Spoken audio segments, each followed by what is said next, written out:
Thanks for joining us. My name is Lindsey Lachenmyer, and I am our Beach Monitoring Program Coordinator at DHEC. And so what I'll be covering today is our beach monitoring program, of course. So I'll be going through water quality, swimming advisories, and then what I'm going to do is I'm going to then lead into work that we've done with local partners to develop a website called Check My Beach as well. So to kind of go through a little bit of history with our beach monitoring program, it began when the Beach Act was established back in 2000. So it's been going on for over 20 years now. And the main purpose of our beach monitoring program is to protect people's health at the beach when water quality levels are unsafe. So specifically, we monitor bacteria levels, and we look at the bacteria specifically that we look at is Enterococcus. Enterococcus is a type of bacteria that resides in the intestines of warm-blooded animals, and it's not normally considered harmful to human health, but what it does do is act as a really good indicator for any type of fecal contamination that might be in the water. Typically, you see higher levels of Enterococcus after heavy rainfall events, especially if you're in an area with near any stormwater runoff. We monitor Enterococcus during our beach monitoring season, which is from May 1st to October 1st, at 122 stations along South Carolina's coast. Our sampling system is divided into a tiered system, which is based on the likelihood of having a high-risk bacteria event and on how much the beach is used. So for instance, with our Tier 1 beaches are those beaches that have a high or medium risk of a bacteria event occurring and are highly used.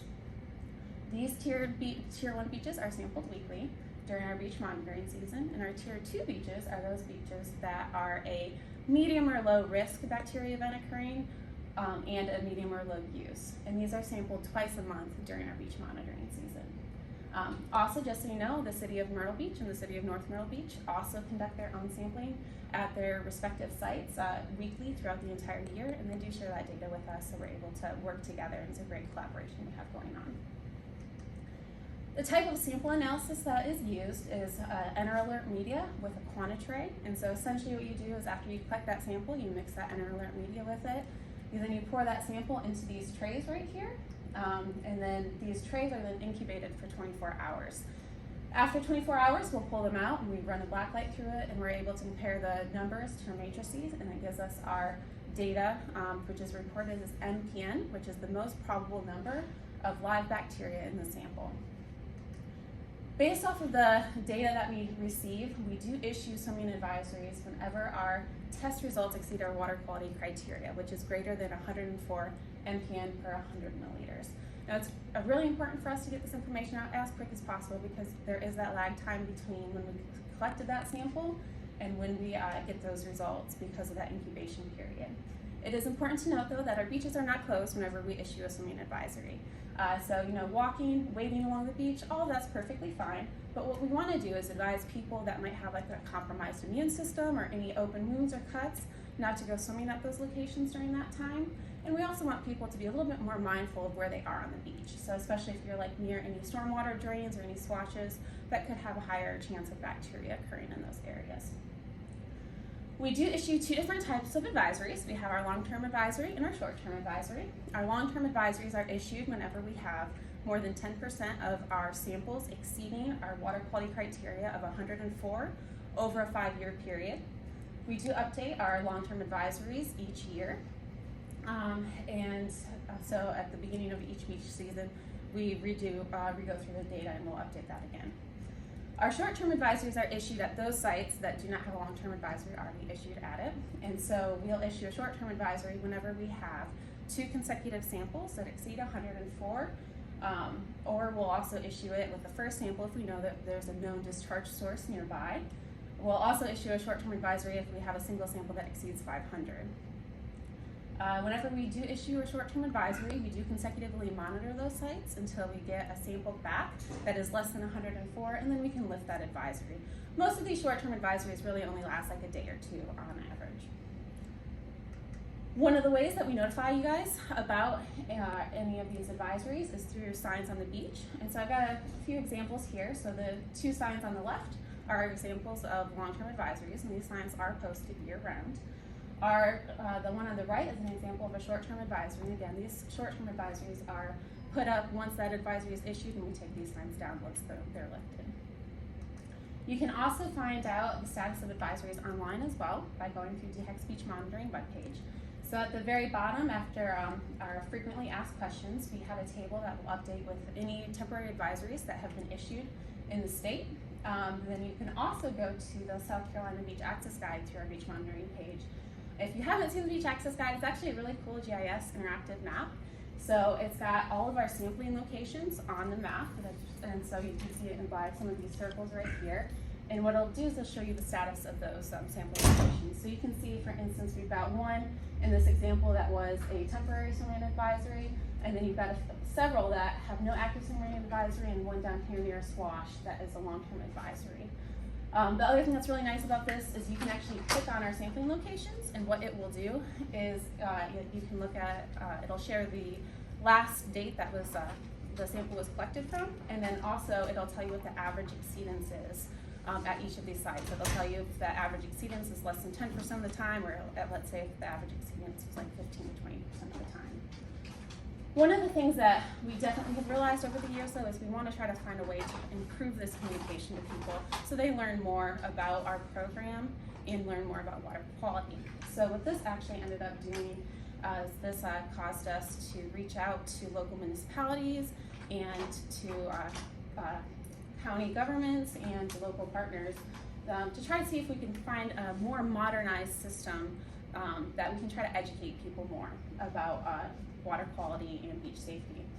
So this led us to developing checkmybeach.com, and so this is actually a really exciting partnership that we started, and our goals with Check My Beach was to try to create a website that has easily accessible beach safety information.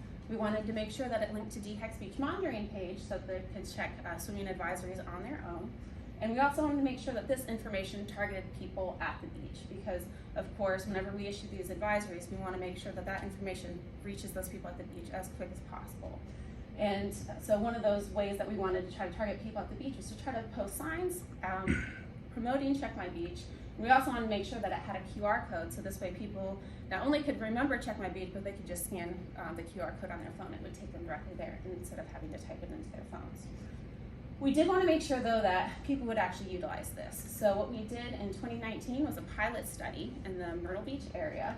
So we did it from August 13th until October 5th in Myrtle Beach. There were 500 brochures printed. There was 43 signs posted along beach access points in the Myrtle Beach Boardwalk. And what we did during that time is we monitored web traffic. And what we saw was that Check My Beach actually ended up directing, on average, 30% of the web traffic each day to DHEC's beach monitoring page after the project started.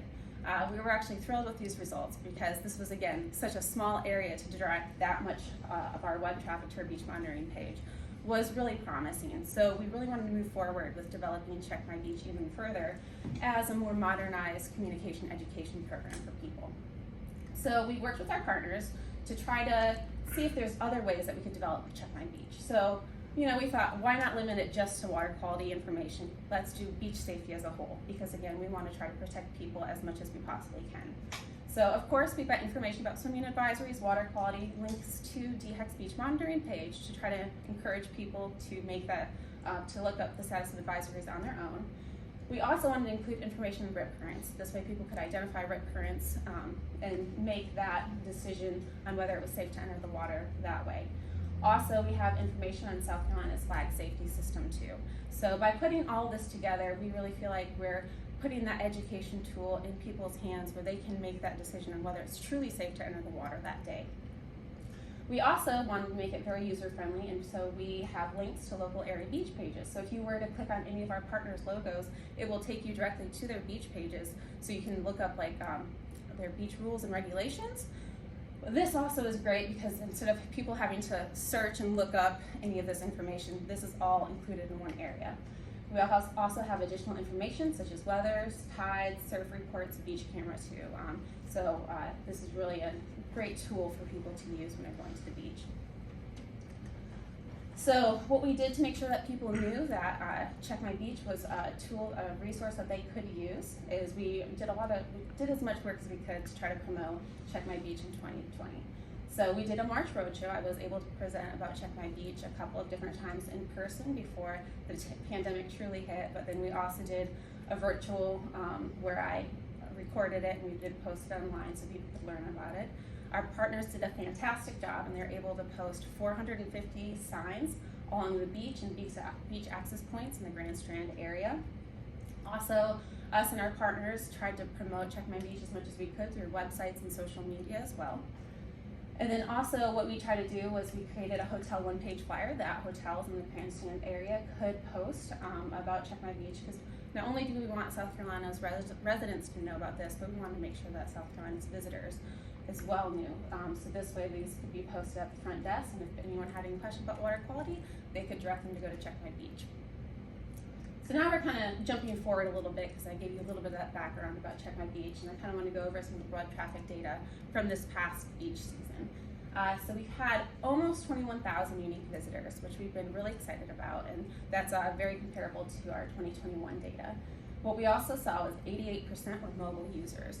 We were really excited about this number because, again, one of our goals is to try to target people at the beach, and by seeing so many people are looking up Check My Beach on their phone really suggests that we are reaching that goal.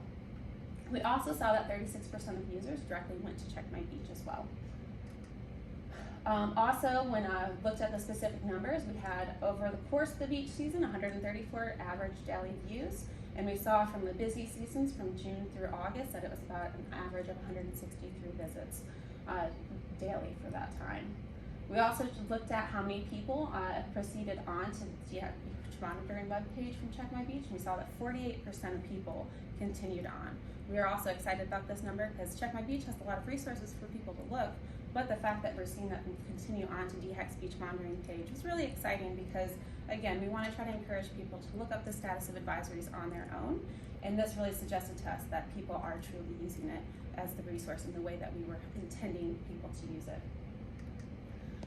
This is just kind of some fun information because I'm a data nerd, but so I've got the Check My Beach unique visitors by year. And so 2022 is represented in blue, and 2021 is represented in orange. On the y-axis, we've got our Check My Beach unique visits, and then on the x-axis, you've got the date. And so you can see during this time, you've got a few big peaks here and there, but for the most part, the views seem relatively consistent. And so in 2021, 2022, we had fairly consistent numbers over the course of the beach season. So this is just, additional information that I like to share. The beach, we also looked at DHEC's beach monitoring webpage as well from 2022. We had a little bit less than 17,000 visitors to DHEC's beach monitoring page. And what's very interesting in my opinion is that what we saw is 60% of the visitors to DHEC's beach monitoring page came directly from Check My Beach. So you can imagine if we did not have Check My Beach, how many less people would be checking the beach monitoring page to look up the status of advisories or just even learning more about our beach monitoring program. So again, we're really excited about that because we really feel like this is helping us reach our goals.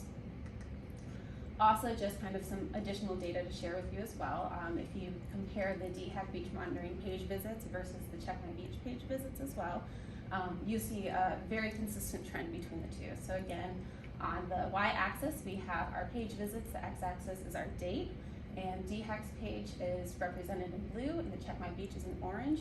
And you can see that they highly correlate with each other. So again, we're getting those page views from Check My Beach, which is great.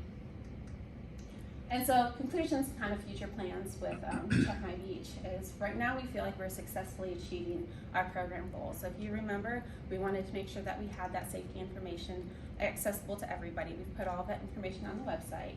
We have made sure that it linked to DHEC's beach monitoring page to try to encourage people to look up the status of advisories on their own. We feel like we're achieving that when we look at our web traffic trends. Also, we want to make sure that we're targeting people on the beach, and again, through those web traffic numbers, it really feels like we're achieving that. We continue to work with our partners to try to figure out if there's any way that we can improve and promote Check My Beach, and so that there's some portions of that in the works, because of course we want to try to update that website as much as possible and have additional information for them as well. So hopefully we'll be adding another section to it in the next year as well, since that's working. And then also, right now, Check My Beach is really kind of localized to the Grand Strand area, and so we're continuously working with creating other partners across South Carolina to try to make Check My Beach a tool for South Carolina as a whole.